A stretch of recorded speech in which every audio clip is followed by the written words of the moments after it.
all of you are talking about the black elements. As you know well, that a black elements, that is also called as actinide elements. Two series are present in a black, lanthanide and actinide. Both are deleted in this year 2020, 2020 CBSE board examination. Now the only general trends of the black are included in our this year examination, and potassium permanganate and potassium dichromate is already deleted.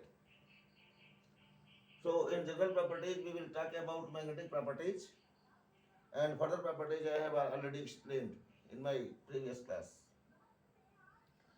Magnetic property of any element depends only on the number of unpaired electrons present in their d subshell.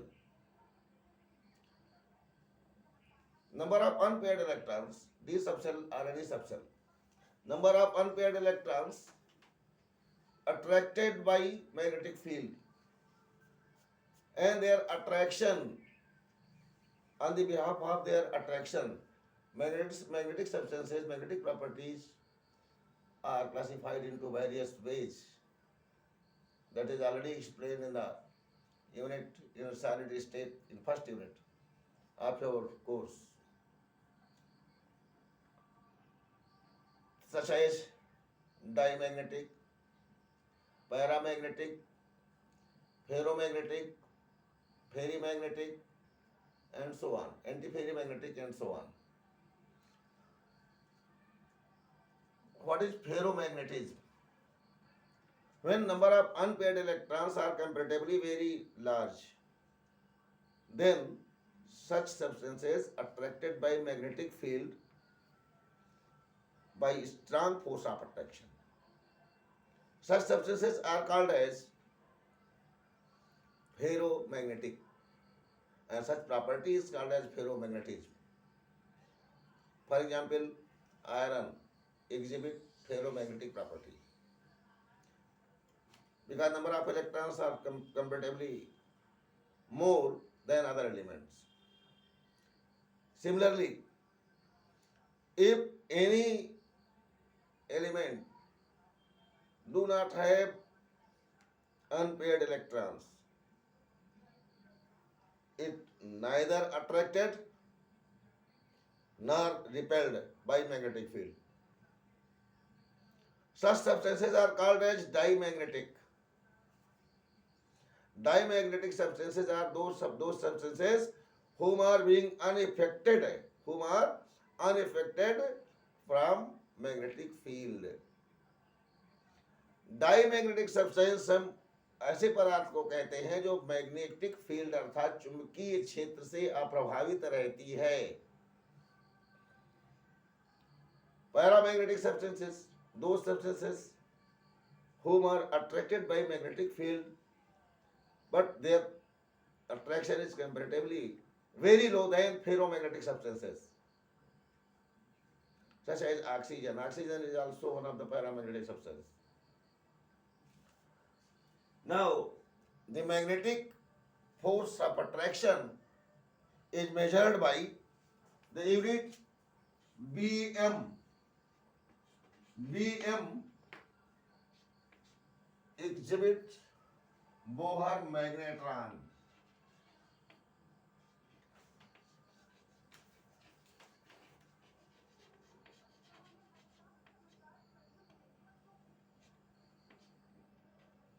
Bohr magneton. Maximum Bohr magneton express maximum attraction or repulsion, and it is determined by using relation nu is equal to root n plus 2. It is called as magnetic momentum, where nu is equal to magnetic momentum.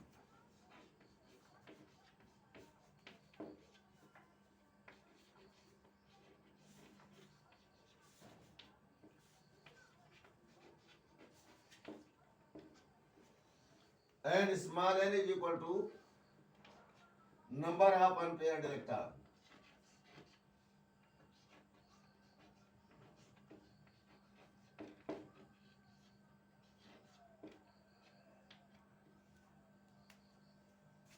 Applying such relation, some of the numerical questions are also asked by you in your examination, such as one of the question is given: calculate the magnetic moment of a divalent ion in aqueous solution of its atomic number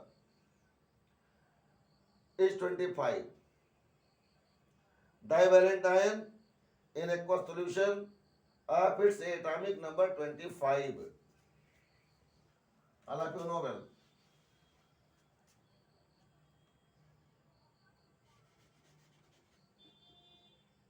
Magnetic moment.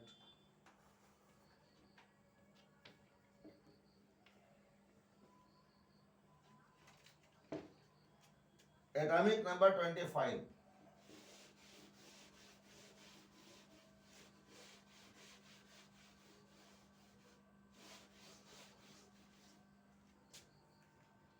Manganese express atomic number 25. Mn express atomic number 25. But if you are unable to know about the name of particular element, that which element will express such atomic number, then you can express capital M only. M for metal.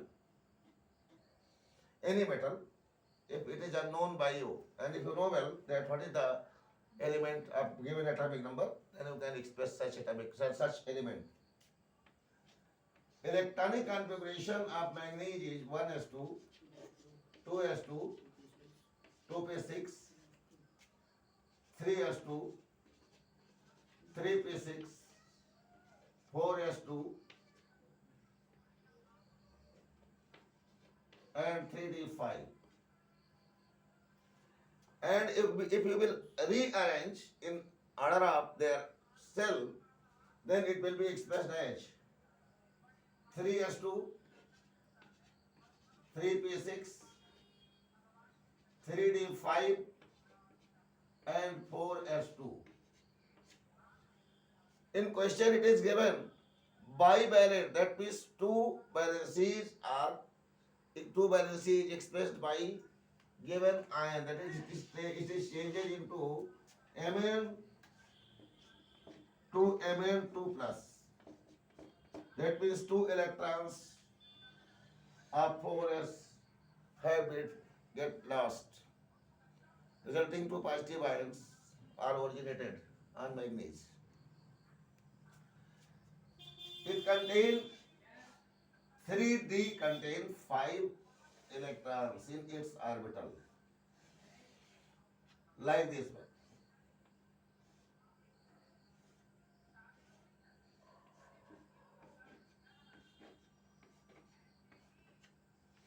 4s orbital,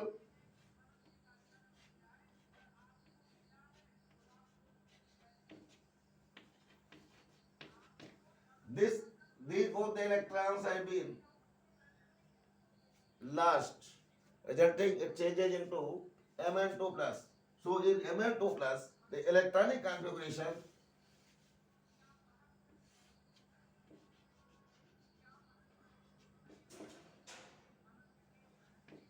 of outermost cell will be, these both the electrons will lost from such place, and 4s will be in the state of 0. Determining magnetic moment, relation is applied. Nu is equal to root n plus 2. So, for determination of Bohr magneton unit, that is magnetic moment, root 5 and 5 plus 2. Just you can solve it and you will find 5.92 Bohr magneton. After solving, you will find 5.92 Bohr magneton. Any problem? ये तो solution आप कर ही लेंगे। 5 और 2 जोड़ लीजिए, 7 हो जाएगा, और 7 में 5 का आप मल्टीप्लीकेशन कर दीजिए, 35 आ जाएगा। 35 का आपको स्क्वायर रूट डिटरमाइन करना है। तो इस प्रकार से जितना भी आएगा, जितना भी आप, कभी ये 6 है तो यहाँ भी 6 हो जाएगा, तो ये 6 और प्लस 2 8 हो जाएगा, और 8 इंटू 5 40 का आपको स्क्वायर रूट निकालना होगा। यहाँ अगर 4 अनपेयर्ड इलेक्ट्रॉन होंगे तो 4 प्लस 2 इज इक्वल टू 6, 6 और इंटू 4 तो 24 हो जाएगा। यहाँ पर 4 ही रहेगा ना, तो 24 का आप इस प्रकार से स्क्वायर रूट कर निकाल लीजिएगा। तो जितना भी आएगा इस प्रकार से आप बोहर मैग्नेटॉन डेराइव कर लीजिएगा कि कितने अनपेयर्ड इलेक्ट्रॉन हैं इस दिए गए आयन में। क्योंकि ये ध्यान जरूर रखिएगा, यहाँ पर विशेष सावधानी कि इलेक्ट्रॉन हमेशा 4s से ही, पहले सबसे बाहर के सेल से निकलेगा, 4s से निकलेगा, तो आयन की पोजीशन जो +2 है वो इसके 4s से निकलने की वजह से ये नहीं। ये आप जल्दीबाजी में D से इलेक्ट्रॉन निकाल दीजिए कि 3d5 हो गया, तो सबसे बाहर तो 5 में है, तो 2 इलेक्ट्रॉन निकल गया, तो इसमें से 3 बच गया। ऐसा नहीं होता है। ये विशेष फोकस करिएगा। इलेक्ट्रॉनिक कॉन्फ़िगरेशन 11th क्लास में आपको शुरू में ही चैप्टर नंबर 2 में एटॉमिक स्ट्रक्चर में एक्सप्लेन किया जाता है, और हम समझते हैं कि कोई दिक्कत नहीं रह गई होगी। आप इसे रिवाइज करके देख लीजिएगा। Thank you very much. See you again.